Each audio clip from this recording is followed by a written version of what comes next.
I'm here for murder. Welcome to another episode, everyone. And we are inside the most barbaric Texas jail. Yes, inside the most barbaric Texas jail.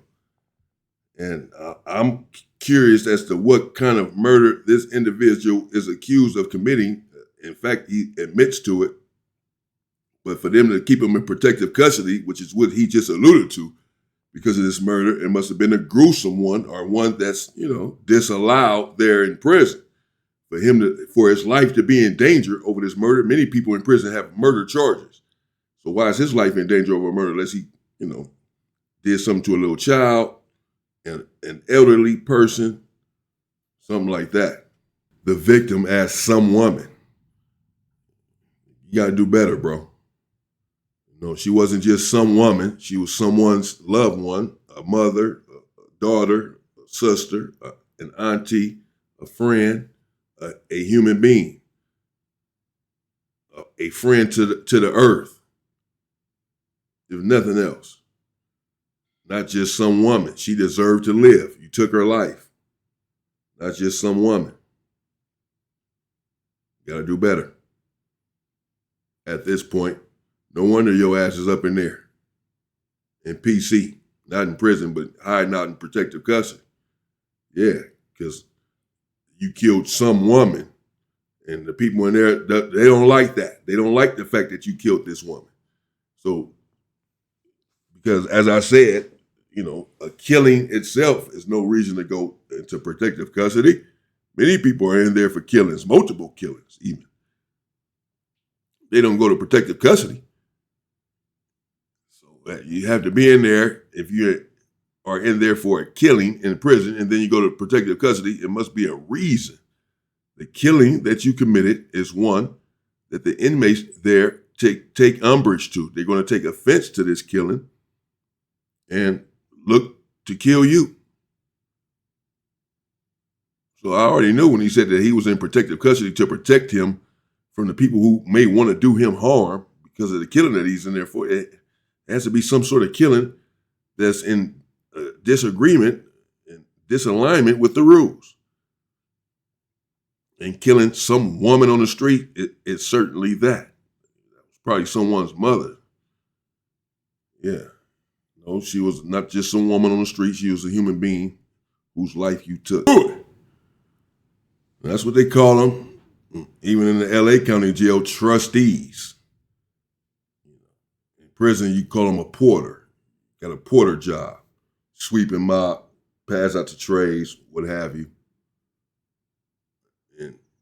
In a county jail, they call trustees. You wear a different uniform than a general population inmates. Trustees have their own dorm, and they make the food, pass out the food, the commissary, clean up the place, etc. Here, they're going through it. In this barbaric Texas county jail, they're getting feces and urine thrown on them because they're not giving out extra trays. And they're not giving out the trays because there's not enough, they're saying, it's not enough food that these individuals are consuming. The inmates there are consuming, that it's not enough food that they're putting on these trays to, calm these individuals down, to have enough effect on them. And I get enough minerals and vitamins. I know I was in this situation. As many of you know, I've done over 30 years of incarceration. Nothing to glorify. It was horrific, and I don't wish it upon anyone, and I want everyone to stay free. But this is the life that you live in there, and you're eating like this, eating foul, especially in the county jail, But man, these inmates here, these trustees are under big threat, under big danger, having feces and urine thrown upon your person. It's disgusting, as you could imagine. And all over this bread and this slop that they have on the dinner trays because they just don't have enough food there. And, in the county jail, in the LA County jail, it's not that serious because a lot of people there have their own money on their books, and we go to commissary every week, once a week in the county jail, once a month in prison, but once a week. In the Los Angeles County Jail, you go to canteen once a week. So people have their own canteen, bags of it, have their own food, soups, potato chips, cookies, donuts, honey buns. They're not worried about the dinner trays from the county jail or the breakfast trays like that. They may eat it, they may not, whatever, They have their own stuff. Obviously here, that's not the case. If they're that upset over these trays, they don't have their own food like that, where they're throwing feces and urine on these individuals over the trays. Oh, man. What the hell? What am I missing? So they saying that there's a cell phone here in the pod, in this unit or whatever.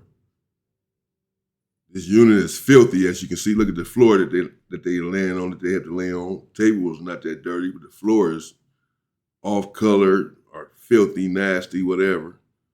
Guess the walls are not that bad. I've seen much worse in these jails, in these county jails, or what have you. But man, it looks like it's hard living there. Even though these dudes here laying on the ground don't look like they hurting for a meal. They think it's a cell phone in there. They ain't ran up in there looking for this cell phone. But these dudes going crazy there at the door on the police. I'm thinking they about to attack the police if they come up in there. They getting out of hand. They saying that the tank is an erratic tank. So they got to get in there and calm things down and all this. I'm thinking these dude right here laying down with his shirt off, they all throwing stuff at the window at the police. I'm thinking they're about to turn up on the police when they run up in there. And people do this, even though the police have them guns and all that. Those are like guns that issue out mace and or block guns that hit you and sting you pretty good, though. Leave marks and all that, permanent marks. Nevertheless, it appeared that that's what they were about to do, but instead, they started attacking one another. What happened? Somebody then called in and said they got a phone in there. This is how they got the information that it's a cellular phone somewhere in the pod, now somewhere in the jail.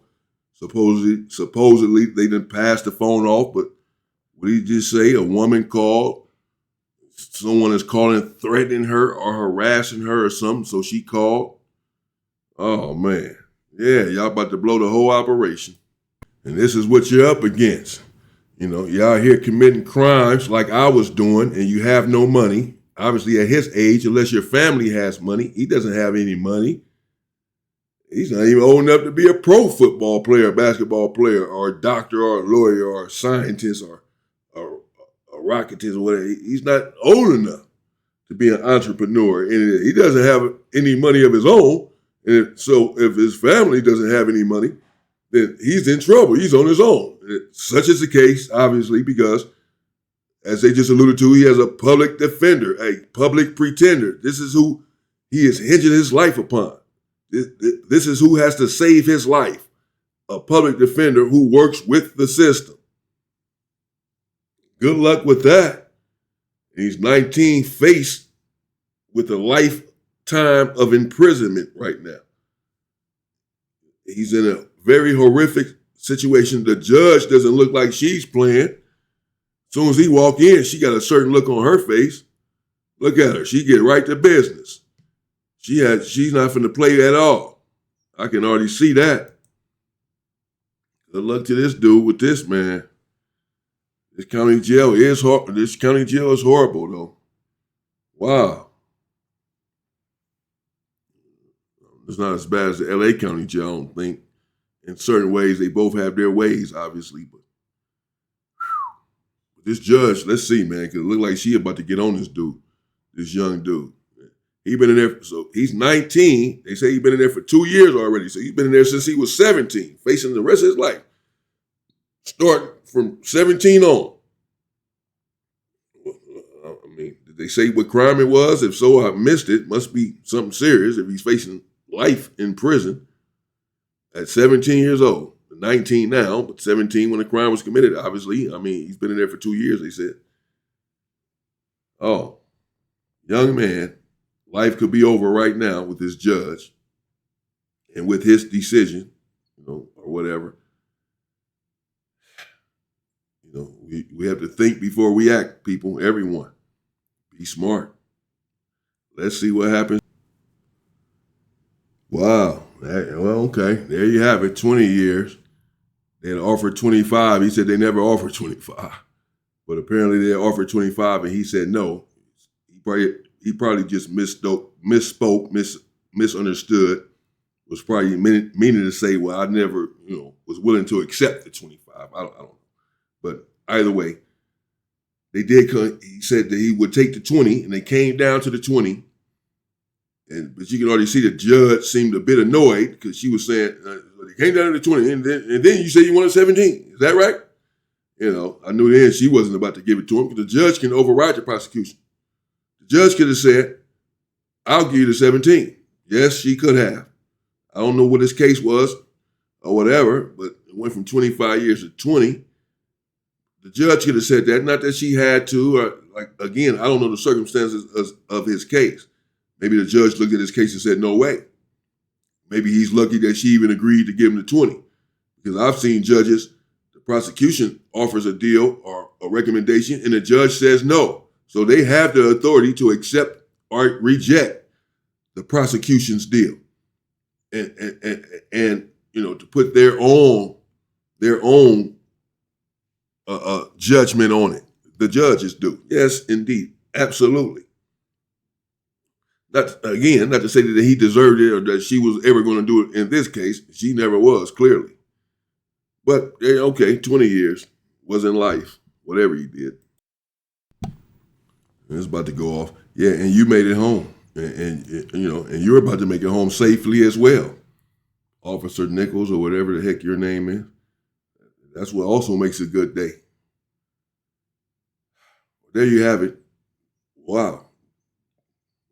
Dallas County Jail. It is pretty barbaric.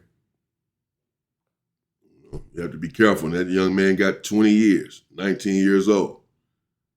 You got to stay out of here, man. You got to just think before you act. That's including myself. That's everyone. We all have to think before we act because we end up in these situations. We end up regretting these situations, of course. But is it too little, too late? Oftentimes it is. Let me know what you think in the comments. Stay safe and stay free, people.